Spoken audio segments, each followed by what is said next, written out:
आज की इस क्लास में हम पढ़ने वाले 12th क्लास का हिंदी और हिंदी में हम पढ़ने वाले सप्रसंग व्याख्या, जिसे आप लोग इंग्लिश में एक्सप्लेनेशन बोलते हैं वही। तो हिंदी में वो 8 नंबर का आता है, 4 नंबर आपका आता है गद्य खंड से और 4 नंबर आता है आपका पद खंड से। तो वही पढ़ने वाले पूरे जितने भी चैप्टर है, सभी चैप्टर से आपका जो परीक्षा में सप्रसंग व्याख्या आ सकता है वो सारे प्रश्न भी हम ले लिए हुए हैं। चलिए उसको अच्छे तरीके से पढ़ना समझना स्टार्ट करते हैं। अब लास्ट तक बन रहिएगा, आपका पूरा सप्रसंग व्याख्या यानी कि कहे तो 8 नंबर आपका क्लियर हो जाने वाला है। ये आपका पार्ट 1 होगा, एक और पार्ट 2 वीडियो आएगा इसी का, और वो दोनों आपका देख लीजिएगा। पूरा आपका सप्रसंग व्याख्या 8 नंबर का क्लियर हो जाएगा। चलिए पढ़ना क्या करते हैं, हम स्टार्ट करते हैं। देखिए आज के कि सबसे पहला प्रश्न है कि निम्नलिखित अवतरण की सप्रसंग व्याख्या करें। मुझे यह सोचकर एक अजीब सी राहत मिलती है और मेरी फंसती हुई सांसें फिर से ठीक हो जाती है कि उस समय पिताजी को कोई दर्द महसूस नहीं हो रहा हो। कुछ समझ में आ रहा है कि कहाँ से लिया गया है? नहीं समझ में आ रहा है? कोई बात नहीं, हम बताते हैं। ये जो लिया गया है तिरछ पाठ से, जहाँ पे नहीं वहीं पे जो इनके पिताजी को होता है जो तिरछ काट लिया होता है, तो वही वाला से प्रस्तुत गधावतरण हमारी पाठ्य पुस्तक में संकलित तिरछ शीर्षक कहानी से लिया गया है। इसके रचयिता हिंदी के प्रतिष्ठित कहानीकार उदय प्रकाश है, और इसमें उदय प्रकाश जी है। और कहानीकार कहते हैं, कहानीकार क्या कहते हैं? कहानीकार कहते हैं कि उसकी और उसके पिताजी की बहुत सारी बातें बिल्कुल मिलती जुलती थी। जैसे कहानीकार पूरा सपना देखकर उसके आतंक से मुक्त होने के लिए ज़ोर ज़ोर से चिल्लाने लगता था और इस चिल्लाहट से अस्त्र से दुष्प्रभाव के शिकंजे को काटने में सफल हो जाता था। उसी तरह शायद शहर की हत्यारी भीड़ को पिताजी ने दुःस्वप्न समझकर चिल्लाना शुरू कर दिया हो, ताकि उनकी नींद टूट जाए और वे दुःस्वप्न से जो घेरा है, जो सपना जो देख रहे होते हैं घेरे से वह बाहर आ जाए, मुक्त हो जाए। इस चिंतन से कहानीकार को एक सुखद राहत मिलती है, यानी सुख मिलता है। कहानीकार सोचता है, यानी कि जो लेखक है उदय प्रकाश जी वही सोच रहे हैं, दूसरा कौन सोचेगा? वही सोच रहे हैं कि पिताजी हत्यारी भीड़ के यथार्थ को एक सपना समझ रहे होंगे, इसलिए उस भीड़ के द्वारा दी गई चोटों से उन्हें शायद कोई कष्ट नहीं हो रहा होगा। इस सोच से कहानीकार के भीतर पिताजी की दयनीय स्थिति से उत्पन्न पीड़ा कम होने लगती है, उसकी फंसती हुई सांसें फिर से ठीक हो जाती हैं। तो ये भी प्रश्न बहुत इंपॉर्टेंट था, आपको परीक्षा में आ सकता था, इसलिए बता दिया। अगला प्रश्न देखिए।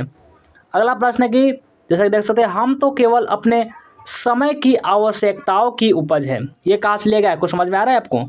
नहीं समझ में आ रहा है? कोई बात नहीं, हम है ना, ये लिया गया है वही भगत सिंह जो लिखे है ना, एक लेख और एक पत्र, वही से लिया गया है। चलिए इसको आपको लिखना कैसे एग्जाम है वो बताते हैं। प्रस्तुत गधावतरण हमारी पाठ्य पुस्तक में संकलित एक लेख और एक पत्र शीर्षक कहानी से लिया गया है। इसके रचयिता हिंदी के प्रतिष्ठित कहानीकार भगत सिंह हैं। हम अपने समय की आवश्यकता की उपज है। केवल हमारे होने से ही पूरे देश में क्रांति का वातावरण बना है। यह सोचना गलत है, क्योंकि हम नहीं भी होते तब भी समय और परिस्थिति की कोख से क्रांति अवश्य उठती। वास्तविकता यही है कि साम्यवाद के जनक कार्ल मार्क्स नहीं है, औद्योगिक क्रांति है। मैंने और आपने भारत में समाजवाद और साम्यवाद के विचार नहीं लाए। यह विचार तो समय और परिस्थिति के प्रभाव में उत्पन्न, यानी कि जो परिस्थिति है उस प्रभाव में उत्पन्न हुए। हमने इन विचारों के प्रसार के लिए कुछ छोटे मोटे कार्य किए, बस कार्य तो किया, और क्या कर सकते हैं। हमने जिस कठिन मार्ग का वर्ण किया है, चुना है उसे, हम उससे अलग नहीं होना। विपत्ति से बचने और आत्महत्या कर लेने से जनता का मार्गदर्शन नहीं होगा। ये कौन मानते हैं? तो ये हमारे भगत सिंह मानते हैं, जो हमारे आदर्श हैं। अगला है प्रश्न कि निम्नलिखित अवतरण की सप्रसंग व्याख्या करिए। अब क्या है, तो ये आपका एक कविता से लिया गया है। देखिए आपका लाइन देखकर तो आप पहचान नहीं जाएंगे कि कहाँ से लिया गया है। जैसे देखिए, पूरब पश्चिम से आते हैं नंगे बूचे नर कंकाल, सिंहासन पर बैठा उनके तमगे कौन लगाता है। समझ में आ रहा है कि कहाँ से लिया गया है? कुछ समझ में आ रहा है? समझ रहे हो? तो वो कॉमेडी वाला बात आपको याद हुई ना, जो शॉर्ट वीडियो में आप लोग देखते हो, समझ में आ रहा है आपको? वही वाला। प्रस्तुत काव्यांश हमारे पाठ्य पुस्तक में संकलित अधिनायक शीर्षक कविता से लिया गया है, जो नंगे मूछे आते हैं नरकंकाल, वही से। इसके रचयिता आधुनिक काल के प्रसिद्ध कवि रघुवीर सहाय हैं। कवि रघुवीर सहाय ने आज के सत्ताधारी वर्ग के राजनेताओं पर व्यंग करते हुए लिखा है कि इनका काम केवल भाषण देना और पुरस्कार बांटना ही रह गया है। ये जनता के प्रतिनिधि होकर भी जनता से दूर रहते हैं और अपने स्वार्थ की पूर्ति के लिए तरह तरह के तिरकम किया करते हैं। वे पूरब पश्चिम के नंगे बूचे नर कंकालों को सिंहासन पर बैठा कर, यानी कि जो कचरे हैं उसको सिंहासन में बैठा रहे हैं, उसको राजा बना रहे, किंग पुरस्कृत किया करते हैं, ताकि विदेशों में उनके लिए भी पुरस्कार का जुगाड़ हो सके। वे नंगे बूचे को पुरस्कार देते हैं ताकि बड़े बड़े लोग उनको भी पुरस्कार दे। ठीक है, अगला प्रश्न देखिए, निम्नलिखित अवतरण की संप्रसंग व्याख्या कीजिए। क्या है इसमें? बहुत काली सील जरा से लाल केसर से की जैसे धुल गई हो, लाल केसर से लीपा हुआ। कहा समझ में आ रहा है? कहाँ से लिया गया है? ये ऊषा चैप्टर से लिया गया है। प्रस्तुत विव्यांश काव्यांश हमारी पाठ्य पुस्तक में संकलित ऊषा शीर्षक कविता से उद्धृत है। इसके रचयिता स्वध चेतना के प्रयोगशील कवि शमशेर बहादुर सिंह जी है। और इसका अर्थ आपको कैसे लिखना है एग्जाम में? मान लीजिए प्रश्न आता है तो लिखना है कि उपयुक्त काव्यांश में प्रातः कालीन आकाश में छाए हुए आकर्षक रंग का चित्रण किया गया है। कवि यहाँ चित्रकार के रूप में प्राकृतिक रंग सौंदर्य का चित्रण कर रहे हैं। आकाश में प्रच्छादित लाल और पीले रंग को देखकर कवि उत्प्रेक्षा कर रहे हैं कि जैसे काली सील को लाल और पीले रंग से धो दिया गया हो।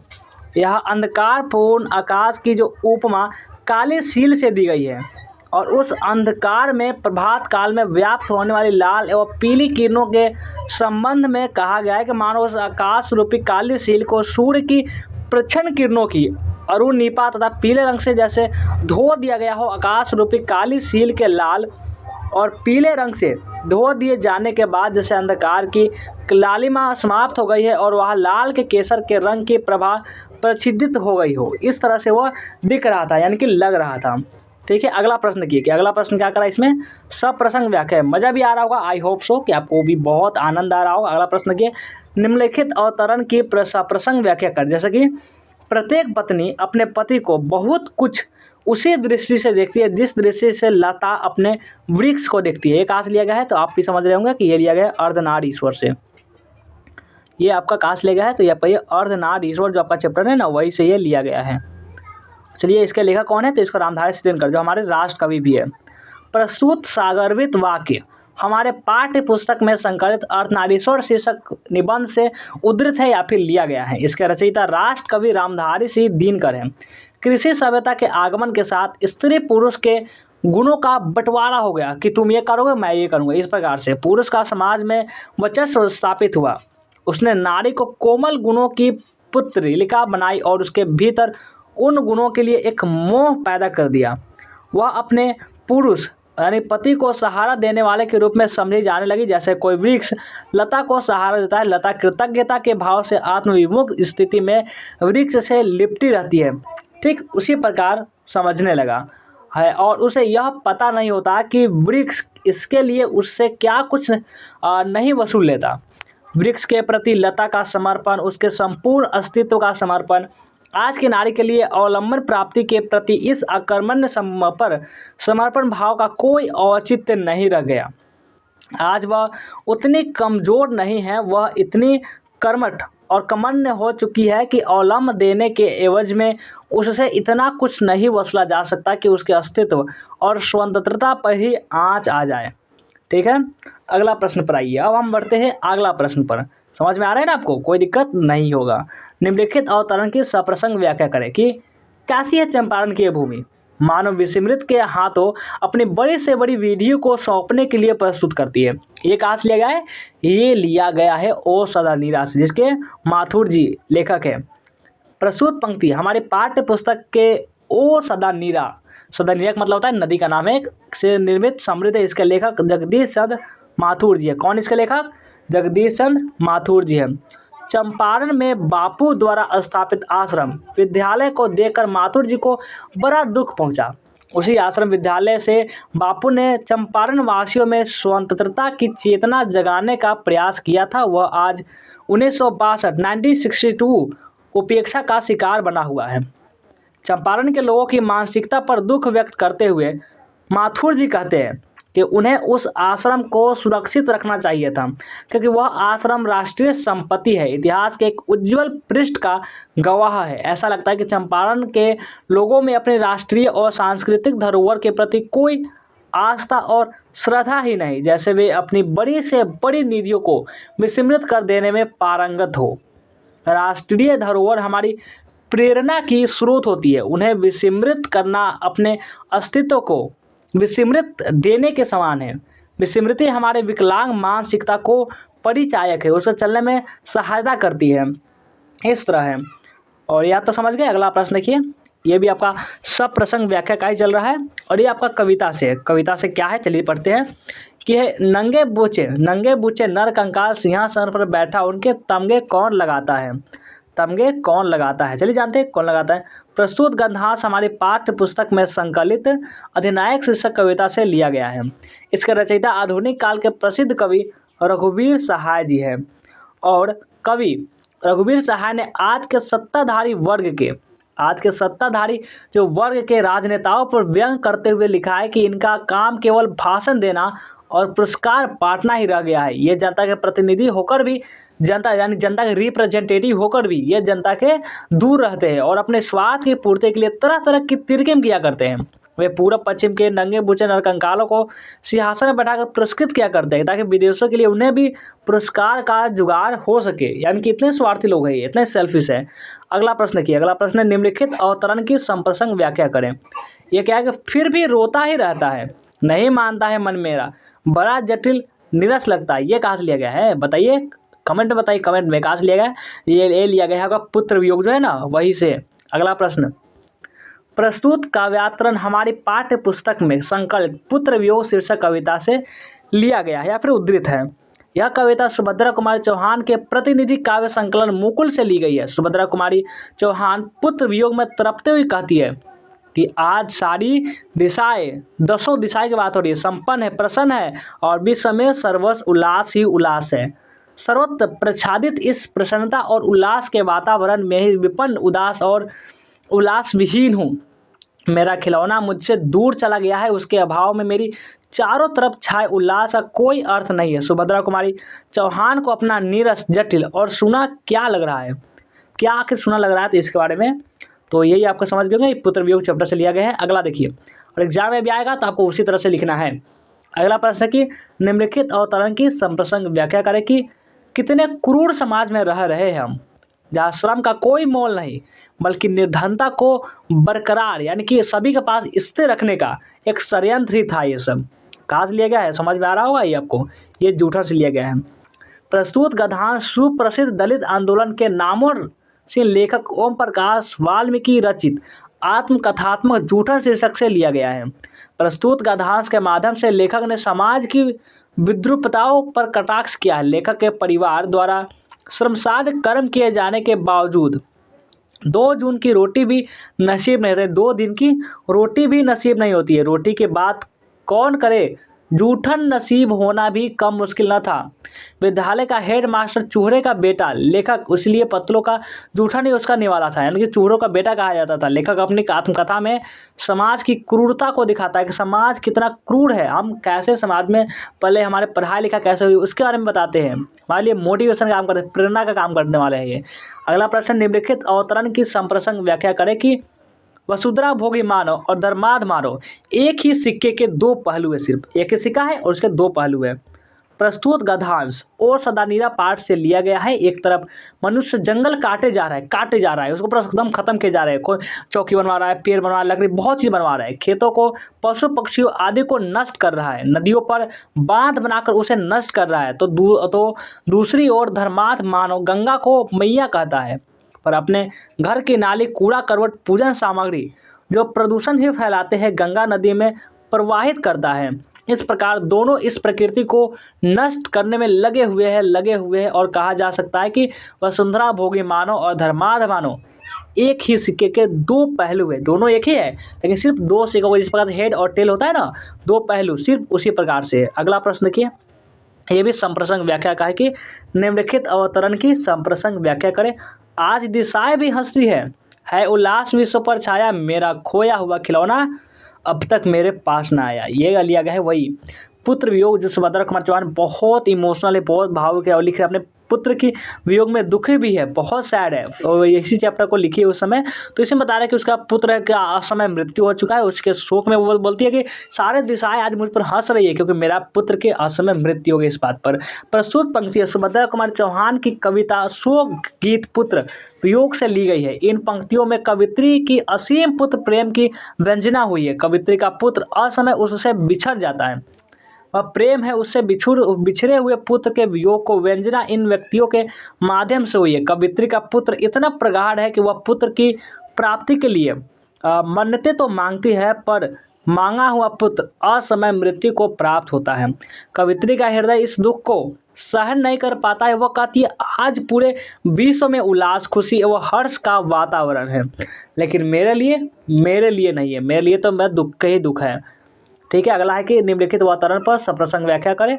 जादू टूटता है उस ऊषा का, अब सूर्योदय हो रहा है। चलिए, ये भी आपका ऊषा चैप्टर से लिया गया है। ये तो आपका स्पष्ट क्लियर हो ही गया होगा, क्लियरिटी आपको दिख ही रही होगी। नेक्स्ट है प्रस्तुत बिंबपूर्ण काव्यांश हमारी पाठ्य पुस्तक में संकलित ऊषा शीर्षक कविता से उद्धृत है। इसके रचयिता स्वच्छंद चेतना के प्रयोगशील कवि शमशेर बहादुर सिंह जी हैं और इसमें कवि ऊषा कविता में कविवर क्या है कि ऊषा कविता में कविवर शमशेर बहादुर सिंह ने ऊषा के जादू के चर्चा क्रम में उसके टूटने की बात की है कि उसका जादू अब टूट रहा है। ऊषा के जादू के टूटने से कवि का तात्पर्य मतलब यह है कि ऊषाकालीन रंगों के प्राकृतिक सौंदर्य का समाप्त होना, सूर्योदय के पश्चात स्वर्णिम किरणों का सर्वत्र प्रच्छादित हो जाना क्षण क्षण रंगों के परिवर्तित सौंदर्य को समाप्त कर देता है। अब आकाश न तो नीले संख की तरह या राख से लिपे हुए मौके की तरह दिखाई पड़ता है और न तो काली सील की तरह जिस पर लाल केसर रंग का प्रभाव व्याप्त हो। अब आकाश उस स्लेट की तरह भी नहीं दिखता जिस पर लाल खड़िया से कुछ लिखा गया हो। अब आकाश का रंग क्षण क्षण परिवर्तनशील नहीं रह गया, वह स्वर्णभा में स्थिर हो गया है। वास्तव में यानी कि रियलिटी में सौंदर्य का जादू तो क्षण क्षण परिवर्तन चेंज होता ही रहता है। और इसमें आगे देखते हैं, अगला प्रश्न है कि निम्नलिखित में सप्रसंग व्याख्या करें। आदमी यथार्थ को जीता ही नहीं, आदमी यथार्थ जो होता है उसमें जीता ही नहीं, यथार्थ को रचता भी है। ये कौन कहते हैं और कहाँ से कहते हैं, इसका हम जानते हैं। आदमी यथार्थ को जीता रहता है, अनेक घटनाएं उसके सामने से गुजरती रहती है, अनेक चैलेंजेस को यानी कि एनी डिफ़िकल्टीज को उसको फेस करना पड़ता है। नहीं चाहने पर बिना वांट के जीना पड़ता है। लाइफ को एंजॉय भी करते हुए लोग दुनिया में अगर आए हैं, यानी बोलते हैं ना कि दुनिया में आए हैं तो मौज कर लो या फिर पता नहीं कैसे इस प्रकार से प्यार कर लो, कुछ बोलता है तो जीना ही पड़ेगा। जीवन है अगर जहर है तो पीना ही पड़ेगा। जितने भी रचनाकार है, जितने भी क्रिएटिव है, वह यथार्थ को रचते भी है। साधारण आदमी जो कॉमन पीपल जो है यानी कि जो आम आदमी बोलते हैं, वह रचता बनाता बिगाड़ता रहता है और रचनाकार भी है, वही खुद ही रचता है और खुद ही उसी रचे हुए जो अपना रचा हुआ संसार उसमें जीता भी है। अगला है कि आपका एक्सप्लेनेशन का है सप्रसंग व्याख्या। व्यक्ति से नहीं हमें तो नीतियों से, रूल्स, हमें नीतियों से झगड़ा है, पॉलिसी से झगड़ा है, सिद्धांतों से झगड़ा है, कार्यों से झगड़ा है, वर्क से झगड़ा है। और इसमें चलिए इसका आंसर कैसे लिखना है कि प्रस्तुत सागरभित व्याख्या पंक्ति हमारे पाठ्य पुस्तक संकलित संपूर्ण क्रांति से उद्धृत है। प्रस्तुत पाठ में 5 जून 1974 को पटना के गांधी मैदान में जयप्रकाश नारायण के द्वारा दिए गए ऐतिहासिक भाषण, जो आपका ये बहुत ही ऐतिहासिक भाषण, हिस्टोरिकल जो स्पीच है उससे ये लिया गया है। और जयप्रकाश नारायण को किसी व्यक्ति विशेष से दुश्मनी नहीं थी। कहते वो इसी भाषा में बोलते हैं कि हमें किसी लोगों से झगड़ा नहीं है, किसी हमें पर्सनल मैटर नहीं है किसी से। उन्होंने छात्र आंदोलन जो स्टूडेंट के लिए जो आंदोलन, छात्र आंदोलन चला था, किसी व्यक्ति विशेष के विरोध के लिए नहीं स्वीकारा है मैंने, किसी के विरोध में नहीं खड़े हम। उनका अपना कोई राजनीतिक स्वार्थ नहीं था, वे तो उस व्यवस्था में आए जड़ता को संहार के विरोध में संघर्ष कर रहे थे। उन्होंने जब देखा कि लोकतांत्रिक देश में लोकतंत्र का कहीं अता पता ही नहीं है, तब उन्होंने वास्तविक लोकतंत्र की स्थापना के लिए व्यवस्था के विरोध में संघर्ष, स्ट्रगल स्टार्टिंग कर दिया। उन्होंने ना तो गफूर साहब यानी तत्कालिक बिहार राज्य के जो मुख्यमंत्री गफूर साहब में कोई झगड़ा था और ना तो इंदिरा गांधी तत्कालिक प्रधानमंत्री से जयप्रकाश नारायण के लिए व्यक्ति का कोई अर्थ नहीं था, यानी किसी से कोई झगड़ा ही नहीं था। व्यक्ति की लड़ाई छोटे लोग लड़ते हैं। जो पर्सनल जो मैटर होता है, जो पर्सनल फाइट होते हैं, वो छोटे छोटे लोग करते हैं। बड़े लोग के लिए कोई फाइट होता है नहीं। जैसे महान राजनेता नहीं, जयप्रकाश बाबू का झगड़ा नीतियों, सिद्धांत और कार्यों से था। यदि नीतियाँ, सिद्धांत और कार्य वास्तविक लोकतंत्र की स्थापना में बाधक थी तो जयप्रकाश ने उनका हमेशा विरोध किया।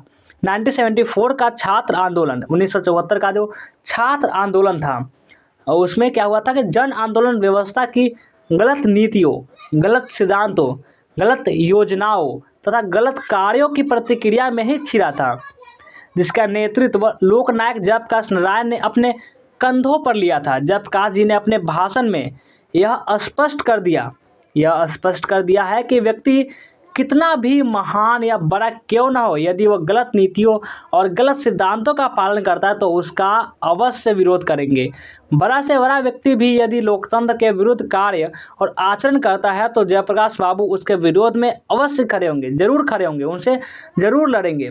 इसी संकल्प दृढ़ता के आधार पर उन्होंने कई बार पूज्य बापू, महान राजनेता पंडित जवाहरलाल नेहरू और लाल बहादुर शास्त्री की आलोचना भी की थी, उनका विरोध भी किया था कि आप जो कर रहे हैं बिल्कुल गलत है, हम आपको इसमें समर्थन नहीं करते, इस प्रकार से भी बोल दिया करते थे। ठीक है, अगला प्रश्न है, धनी सो पुरख जस कीर्ति जासु, फूल मरे पर मरे नवासु। इसका क्या मतलब है इस लाइन का? तो ये तो लिया गया है करवक पाठ से, पता चल ही गया होगा। प्रस्तुत व्याख्या अली अर्धाली आधी चौपाई हमारे पाठ्य पुस्तक पे संकलित जासी रचित करवक शीर्षक कविता पद्मावत के आदि अंत का भाग से उद्धृत है। यह अर्धाली करवक 2 से ली गई है, करवक से ये ली गई है। और इस अर्धाली में जायसी कहते हैं, जायसी क्या कहते हैं, मलिक मोहम्मद जायसी कहते हैं कि इस पृथ्वी पर वही पुरुष धन्य है जिसकी कीर्ति उसके नहीं रहने पर भी सर्वत्र गूंजती रहती है। वो नहीं रहेगा फिर भी उसकी कीर्ति गूंजती रहेगी। जैसे कि हमारे बहुत सारे राइटर्स हैं जिनके बारे में हम पढ़ रहे हैं, याद कर रहे हैं, उनका जन्म मृत्यु याद कर रहे हैं। ऐसा व्यक्ति मरकर भी, डाई होकर भी नहीं मरता है, वह लोक की स्मृति में सर्वदा जीवित रहता है। कहा भी गया है कि इस पृथ्वी पर वास्तव में वही जीवित होता है जिसकी कीर्ति जीवन होती है। फूल कुमलाकर डाली से जमीन पर गिर पड़ता है, उसका अंत हो जाता है, पर उसकी सुगंध नहीं मरती, उसका सुगंध रह जाती है। कवि कहना यह चाह रहा है कि पद्मावत में चित्रित पात्र अब जीवित नहीं, जितने पद्मावत में जो जीवित पात्र थे कोई अभी जीवित नहीं है, प्रेजेंट में कोई जीवित नहीं है, पर लोग आज भी उसको रिमेंबर करते हैं, याद करते हैं। पद्मावत के पात्र कैरेक्टर लोगों की स्मृतियों यानी कि याददाश्त आज भी जीवित है। कवि प्रकारांत से भी यह भी कहना चाह रहे हैं, ये भी सेट कर रहे हैं कि मैंने पद्मावती प्रबंध काव्य की रचना के लिए मुझे पूर्ण विश्वास है, फुल ट्रस्ट है मुझे कि लोग मरने के बाद भी इसी रचना के माध्यम से मुझे रिमेंबर करेंगे, मैं उनकी यादों में सर्वदा जीवित रहूँगा। और आगे बढ़ते हैं और आगे देखिए अगला हमारा प्रश्न है कि निम्नलिखित का सप्रसंग व्याख्या कर, इसमें कि सत न लग जाए इस भय से, सत न लग जाए इस भय से नहीं गोद से तुझे उतारा, शीत न लग जाए इस भय से नहीं गोद से तुझे उतारा, छोड़ काम दौड़ कर आई माँ कहकर जिस समय पुकारा। यह भी वही पुत्र वियोग आ रहा है समाज में ना। प्रस्तुत काव्यांश हमारी पाठ्य पुस्तक में संकलित पुत्र वियोग शीर्षक कविता से उद्धृत है। यह कविता सुभद्रा कुमारी चौहान के प्रतिनिधि काव्य संकलन मुकुल से ली गई है। कहाँ से ली गई है? ये ली गई है मुकुल से। यह शोक गीत पुत्र के असामयिक निधन के बाद कवित्री माँ द्वारा लिखा गया है, जिसमें पुत्र निधन के बाद पीछे तड़पते रह गए माँ के हृदय के दारुण शोक की मार्मिक एवं हृदय स्पर्शी अभिव्यक्ति है। यह विषाद में शोक गहरा होता हुआ भाव उत्कटता प्राप्त करता है। वह अपने मृत पुत्र को याद करते हुए कहती है कि मैंने अपने पुत्र की सर्दी गर्मी बरसात हर दुख से बचाने का प्रयास किया था। कोई नहीं चाहता था, कोई भी नहीं चाहता कि माँ के हमारे बच्चे को कुछ हो जाए, मेरे प्रिय पुत्र को सर्दी न लग जाए, वह बीमार न पड़ जाए, इसलिए मैंने उसे गोद से जमीन पर नहीं उतरने दिया। इसने जब भी माँ कहते हुए मुझे आवाज़ लगाई, मैंने अपना सारा काम काज छोड़कर उसके पास दौड़ कर आई ताकि उसकी ज़रूरत नीड है वह पूरा कर सकूँ। यानी कि इतनी वो अपने प्रेम के बारे में बता रही है। अगला प्रश्न देखिए कि अगला हमारा प्रश्न जो है कि निम्नलिखित सप्रसंग व्याख्या करें। बिना फेरे घोड़ा बिगड़ता है और बिना लड़े सिपाही। चलिए इसका हम जानते हैं कि कैसे बिगड़ता है। प्रस्तुत पंक्तियाँ पंडित चंद्रशेखर शर्मा गुलेरी लिखित कहानी उसने कहा साथ से उद्धृत है। जर्मन सेना से मोर्चा लेने वाली ब्रिटिश सेना में कार्यरत जमादार लहना सिंह की यह युक्ति है कि उसके शरीर अंगों में युद्ध करने की आतुरता है। वह चाहता है कि उसके उच्च अधिकारी उसके साथ तैनात सैनिकों को शत्रु पर आक्रमण करने की अनुमति दे दे। वह चाहता है कि हमारे जो ऊपर वाले जो लोग हैं, हेड क्वार्टर्स के जो लोग हैं, वो हमें सिर्फ ऑर्डर दे दे कि मार डालो जिसको मारना। इस प्रकार से मोर्चे पर निष्क्रिय डटे रहने से वह क्षुब्ध है। अतः उसका कथन है कि घोड़े को फेरे बिना वह बिगड़ जाता है। अगर घोड़े को हम नाथेंगे नहीं, उसे दौड़वाएंगे नहीं, तो क्या करेगा, वो बिगड़ जाएगा। तथा बिना युद्ध के सिपाही की क्षमता भी कुंद हो जाती है। सिपाही लड़ेगा नहीं तो उसका क्षमता भी बंद हो जाएगा, धीरे धीरे खत्म होने लगेगा। इस प्रकार उपयुक्त गंधास में एक सैनिक की मानसिकता का सशक्त निरूपण है। उसकी भुजाएं युद्ध करने के हेतु फरकती है तथा वह अपने शौर्य का प्रदर्शन करना चाहता है कि हम कितना वीर है, यह दिखाना चाहता है। अगला है हमारा कि सप्रसंग व्याख्या करें इसमें कि जहाँ मरु ज्वाला धधकती, चातकी कन को तरसती, उन्हीं जीवन घाटियों की मैं सरस बरसात रे मन। चलिए इसमें क्या कहा गया है इसको समझते हैं। इसमें यह कहा जा रहा है कि हे मेरे मन, मैं जीवन घाटियों के जल युक्त वह बरसात हूँ जिसकी एक बूंद के लिए रेगिस्तान की नाव और चातकी तरसते हैं। तात्पर्य यह है कि जिस मन में मरुभूमि की सी वेदना जलती रहती है और मन प्रिय के वियोग से चातक की तरफ विषाद युक्त रहता है, तो मैं विराकुल मन शीतलता उत्पन्न करती हूँ। और इसमें आगे बढ़ते हैं, देखिए अगला है कि हमारा इसी तरह से प्रश्न है काव्य खंड का ही से निम्नलिखित का सप्रसंग व्याख्या करें कि राष्ट्रगीत में भला कौन वह भारत भाग्य विधाता है, फटा सूत न पहने जिसका गुण हर चरना गाता है।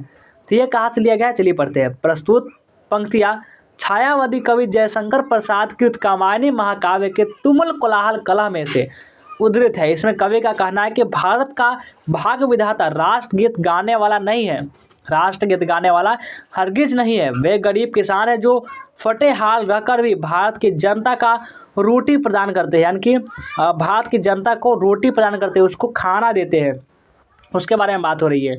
और अगला हमारा संप्रसंग व्याख्या है कि मृत्यु के कुछ समय पहले स्मृति बहुत साफ हो जाती है, एकदम क्लियर हो जाती है। जन्म भर की जो भी इंसिडेंट होते हैं, घटनाएं होते हैं, वो एक एक करके सामने आने लगते हैं, हमारे फेस करने लगते हैं। प्रस्तुत पंक्तियों में मानव जीवन की प्रवृत्तियों का मनोवैज्ञानिक साइकोलॉजिस्ट विश्लेषण अत्यंत सफलतापूर्वक सक्सेसफुली किया गया है। वृदान लेखक ने यह बताने का प्रयास किया है कि मृत्यु के कुछ समय पूर्व, कहने को थोड़ा सा टाइम कम होता है, मृत्यु आने ही वाली होती है, तो कुछ समय पूर्व पूरा स्मरण शक्ति अत्यंत स्पष्ट हो जाती है। उसे अपने विगत जीवन के समस्त घटनाओं की स्मृति सहज हो जाती है। अतीत के चित्र उसके नेत्र के सामने चलचित्र की भांति नाचने लगते हैं। उस पर जमी हुई समय की बूंद हट, जो धुंध होती है वो हट जाती है। वह उन्हें सहज ढंग से देख अनुभव कर सकता है। उसे सब एक ही करके बहुत फ्लैश लाइट की तरह दिखने लगती है। वृदान लेखक श्री गुलेरी जी ने उक्त बातें इसी संदर्भ में वर्णित किया कि इस प्रकार प्रस्तुत व्यक्तियों में मृत्यु के समय में मानव मन में स्वाभाविक प्रक्रिया का वर्णन है। कथन के अनुसार जमादार लहना सिंह मृत्यु सैया पर अपने जीवन की अंतिम घाड़ियां गिन रहा है। उस समय उसे विगत की संपूर्ण बातें याद आने लगती है, जो इतनी स्पष्ट है कि इससे पहले उसे कभी ऐसी अनुभूति नहीं हुई थी। तो ये था हमारा पार्ट 1 की सप्रसंग व्याख्या का। एक और वीडियो आएगा पार्ट 2, उससे भी आप चलो जरूर देखिएगा। कैसा लगा कमेंट करके जरूर बताएंगे। अभी तक वीडियो को लाइक नहीं किए तो प्लीज़ लाइक करेंगे और इस वीडियो को शेयर करेंगे। और अभी तक सब्सक्राइब नहीं किए तो अब ये भी कहना पड़ेगा क्या, जल्दी से सब्सक्राइब भी आप जल्दी से कर लीजिए। Please please please subscribe me.